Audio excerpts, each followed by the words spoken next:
What's good, everyone? It's dashon.j. Listen, I grew up in a place where people always said, get a job, pay the bills, keep your head down. But for some of us, man, the 9 to 5 routine feels like it's choking the life out of us. And I know I'm not the only one. If you feel the same, stick around. We're going to talk about why regular jobs can feel like a slow death, especially for folks like us who come from places where survival is already hard enough. In a couple of minutes that I'm gonna talk right here, I'm gonna talk about why some of us can't stand being boxed into a 9 to 5, the toll it takes on our minds and soul, and most importantly, what we can do to break the free. So if you're ever woken up and dreaded to clock in, trust me, you're not crazy and you're not alone. Looking, I grew up in a neighborhood where people hustle day to day. Some folks work 2 or 3 part-time gigs trying to piece together a living. The idea of a steady 9 to 5 was seen as the dream. Like you made it, you got the stable job with benefits. But let me tell you something. I tried that and it tore me up inside.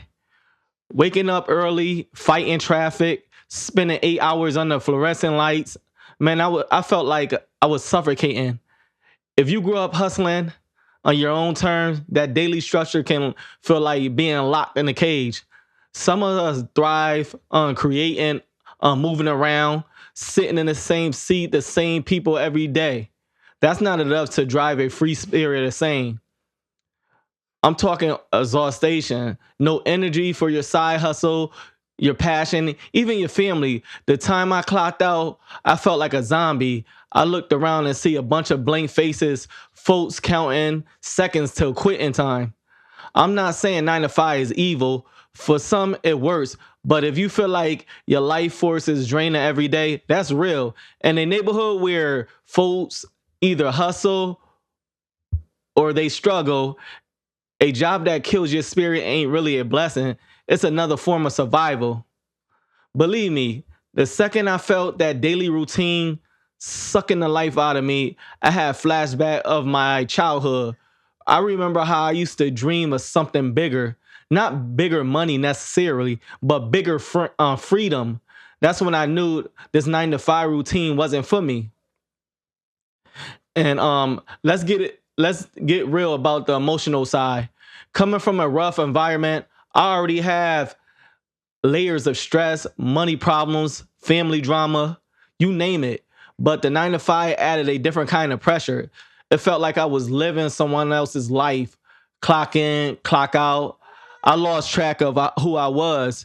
I remember sitting at my desk, staring at spreadsheets or maybe stock shelves or flipping burgers, whatever it was. I'll catch myself daydreaming about the day, how I could walk out and never look back. My heart could pound just thinking about it. That's how I knew I was dying inside. If you feel like that too, hey, I see you. See, where I'm from, people told me, be grateful when you have a job. And yeah, I respect that, but gratitude doesn't fix the fact that every day I felt like my soul was withering, telling me to stick around and stick up and help. It just made me feel guilty for wanting more. After a few months, I was coming home so tired I didn't even recognize myself. No energy, no spark. I used to have big dreams, music, art, content, creation, whatever, but the job stole all of that. And I was left feeling numb. That emotional toll, that dying feeling. All right, like it's just crazy. All right, so if 9 to 5 jobs feel like a slow death, what do we do? Let's talk about options because trust me, we don't have to be stuck. Growing up, I saw folks hustle in all sorts of ways, cutting hair, fixing cars, doing nails in their living room, or cooking plates to sell. In the digital age, you can hustle online, freelance writing, graphic designs, coding, consulting. Platforms like Fiverr, Upwork can put your skills in front of clients worldwide. You set your schedule, your prices. It's not easy money, but it's freedom. Some companies get it. They let you go home or pick your hours.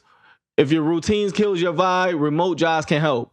You can take breaks when you need them and not stuck in a cubicle all day. That alone might give you enough breathing room to feel alive again. Look, I know starting a business isn't a business isn't even for everyone, but if you got a passion like making music, film videos, or crafting products, you can turn that into income. Sell online, use social media to promote, build a brand. My point, your talent should have never be caged by a job that makes you miserable. I know folks who turn their art into full-time hustles, whether it's planting, photography, producing beats. They started small on the side until it grew. You might not pop off overnight, but if a 9 to 5 is strangling you, put energy into creative work and literally save your sanity. None of these paths are guaranteed money, especially at first.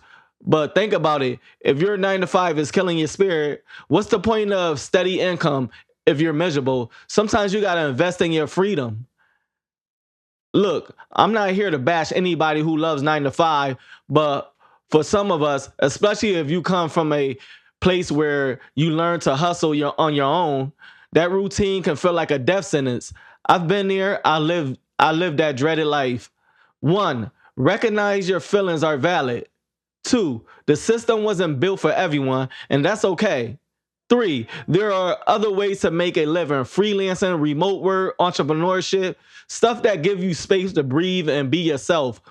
You don't have to kill your creativity or your spirit to pay bills. It might be a grind at first, but trust me, finding it alive again is worth every bit of struggle. Remember, one life, don't waste it doing what kills you inside. If this message hits home, drop a comment about a 9 to 5 experience or a dream of you breaking free. Hit that like button, subscribe to keep this conversation going, and share this video with anyone who feels stuck in a routine that's burying them. Let's build a community that supports each other and find a better path. That is it for now. Thank you for watching, and remember, you don't owe it to anyone to stay stuck. If you feel like you're dying in that 9 to 5, it's time to make a move. I'll see you on the next one. Stay real.